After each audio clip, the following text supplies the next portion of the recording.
Good morning बच्चों, शांति कुंज online classes में आपका स्वागत है। तो बच्चों आज हम पढ़ेंगे आकाश एक अनोखा संसार चैप्टर नंबर 17। तो आकाश के बारे में पढ़ते हैं। ब्रह्मांड पहला टॉपिक है। ब्रह्मांड एक विशाल क्षेत्र है जिसके अंतर्गत पृथ्वी और अन्य आकाशीय पिंड आते हैं।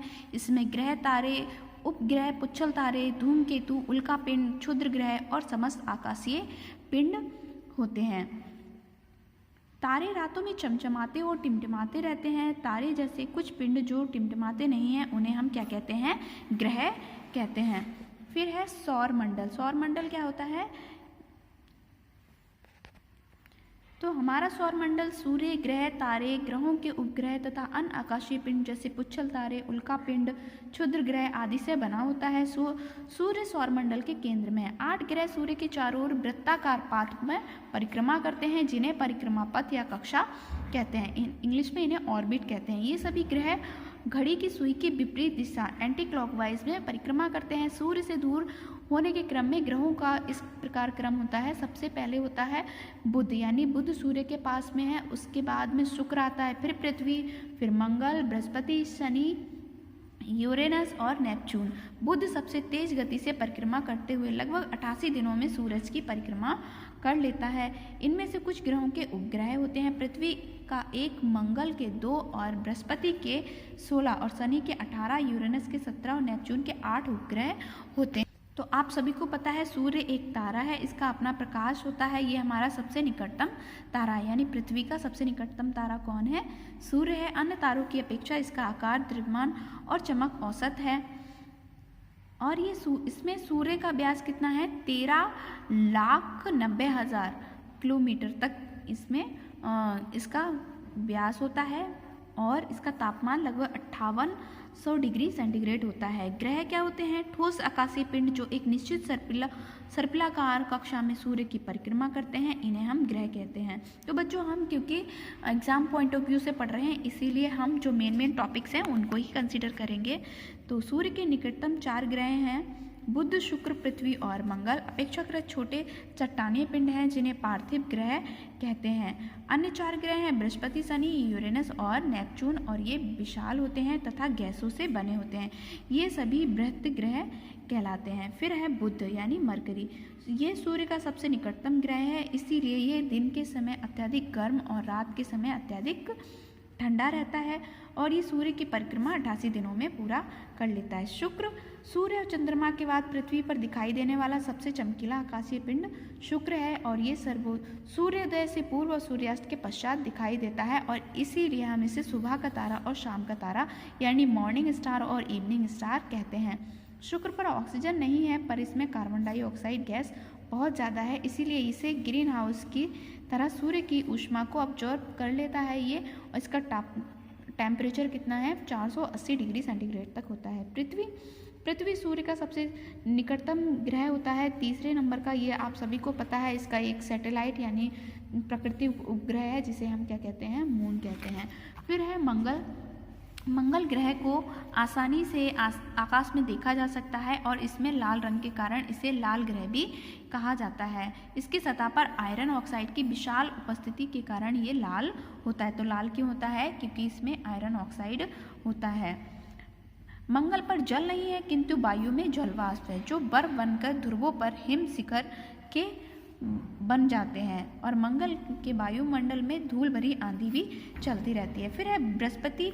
4 बृहत ग्रहों में सूर्य का सबसे निकटतम बृहत ग्रह है और ये सबसे बड़ा होता है। ये आकाश में मंगल की तरह चमकता दिखता है, बस इतना अंतर है कि ये श्वेत होता है जबकि मंगल कैसा होता है? लाल होता है। यद्यपि मंगल में 5 गुण अधिक मौजूद हैं फिर भी ये अधिक चमकता है क्योंकि ये आकार में बहुत बड़ा होता है और ये लगभग कितना 11 गुना व्यास में बड़ा होता है और इसका द्रव्यमान लगभग 300 गुना ज़्यादा होता है। फिर है सैटर्न में बलय होती हैं यानी इस तरह से रिंग होती हैं और ऐसे ही यूरेनस में भी रिंग होती हैं। बृहस्पति में भी होती हैं पर थोड़ी कम होती हैं। अब है आकाशीय दूरी। तो 2 आकाशीय पिंडों के बीच की दूरी को हम क्या कहते हैं? आकाशीय दूरी कहते हैं। इसको खगोलीय इकाई प्रकाश वर्ष और पारसेक है। तो पारसेक क्या है? 2 आकाशीय पिंड के बीच की दूरी। खगोलीय इकाई क्या होती है? सूर्य और पृथ्वी के बीच की औसत दूरी एक खगोलीय इकाई कही जाती है और एक AU यानी एस्ट्रोनॉमिकल यूनिट, जिसे खगोलीय इकाई कहते हैं, बराबर कितना होता है 1.5 × 10⁻11 मीटर। प्रकाश वर्ष क्या होता है? प्रकाश द्वारा एक वर्ष में तय की गई दूरी एक प्रकाश वर्ष कहलाती है और एक प्रकाश वर्ष बराबर होते हैं 9.46 × 10⁻12 किलोमीटर और एक पारसेक बराबर कितना होता है 3.26 प्रकाश वर्ष। फिर है उपग्रह। उपग्रह क्या होते हैं? उपग्रह शब्द की उत्पत्ति लैटिन भाषा के सैटेलाइट्स से हुई है, जिसका अर्थ होता है उपस्थिति। वह पिंड जो ग्रह की परिक्रमा लगाते हैं उपग्रह कहलाते हैं। उपग्रह दो प्रकार के होते हैं, प्राकृतिक भी होते हैं और नेचुरल भी होते हैं, यानी कृत्रिम भी होते हैं। वे आकाशीय पिंड जो ग्रह की परिक्रमा करते हैं प्राकृतिक उपग्रह कहलाते हैं, जैसे कि चंद्रमा। फिर है कृत्रिम उपग्रह। वे जो मानव निर्मित होते हैं, जैसे कि रॉकेट की मदद से पृथ्वी की कक्षा में स्थापित किया जाता है जिन्हें। तो इस तरह सभी कृत्रिम उपग्रहों का एक निश्चित जीवन काल होता है और ये बाद में उल्का पिंड की तरह जल उठता है। इनके कई अनुप्रयोग हैं, इन्हें विभिन्न कक्षाओं में स्थापित किया जाता है।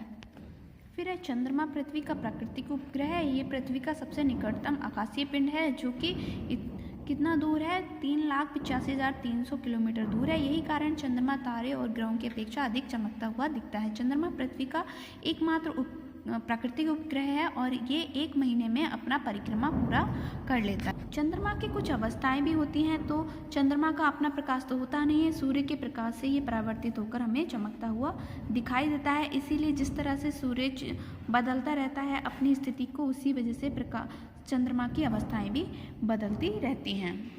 फिर है ज्वार भाटा। ज्वार भाटा किसकी वजह से आता है? चंद्रमा के गुरुत्व बल के कारण ही ज्वार भाटा आता है।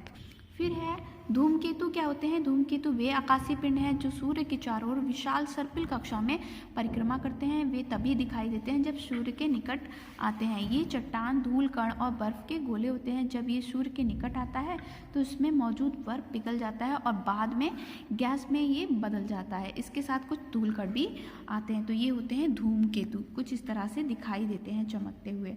फिर है उल्का पिंड, जिन्हें हम एस्ट्रॉइड कहते हैं। हमारे सौरमंडल में अंतरिक्ष ग्रहों के अलावा धूल कण और कण चट्टानों के कण भी होते हैं। इन कणों को हम उल्का पिंड कहते हैं। फिर है तारे। क्या होते हैं? तारा गैसों का विशाल गोला है जो अपने गुरुत्व के कारण एकत्रित रहता है। ये अत्यधिक गर्म होता है, इसका अपना प्रकाश होता है। सूर्य पृथ्वी का सबसे निकटतम तारा है और ये औसत आकार, द्रव्यमान और चमक का एक तारा है। अच्छा, एक चीज़ इसमें रोचक तथ्य दिया है कि प्रोक्सिमा सेंचुरी ये क्या है? सूर्य के बाद दूसरा निकटतम तारा है जो पृथ्वी से लगभग 43 प्रकाश वर्ष दूर है। फिर बच्चों उसके बाद है तारे और उल्का पिंड। ये आपको खुद ही पढ़ना है और इनमें अंतर बताना है। फिर तारे और ग्रहों में आपको अंतर बताना है। तो बच्चों अब हम करेंगे प्रश्न उत्तर। तो आपको पहला प्रश्न करना है ब्रह्मांड से आप क्या समझते हैं और दूसरा करना है सौरमंडल क्या है। तो पहले का आंसर आप लिखेंगे ब्रह्मांड एक विशाल क्षेत्र है से लेकर आकाशीय पिंड होते हैं, और सौरमंडल यानी दूसरे का प्रश्न आप यहाँ से हमारा सौरमंडल से लेकर केंद्र में स्थित है तक करेंगे। और उसके बाद आपको रिक्त स्थानों की पूर्ति करनी है। पहला प्रश्न है कृत्रिम उपग्रह का जीवन काल निश्चित होता है और ये उल्का पिंड की तरह जल उठता है। फिर है शनि के 18 उपग्रह हैं। सूर्य के समीप 4 ग्रह कौन से हैं? बुध, शुक्र, पृथ्वी और बृहस्पति। एक पारसेक बराबर होता है 3.26 प्रकाश वर्ष और प्रोक्सिमा सेंचुरी सूर्य के बाद दूसरा निकटतम तारा है। तो बच्चों इतना आपको होमवर्क कंप्लीट करना है। नेक्स्ट क्लास में फिर मिलते हैं, तब तक के लिए बाय बाय।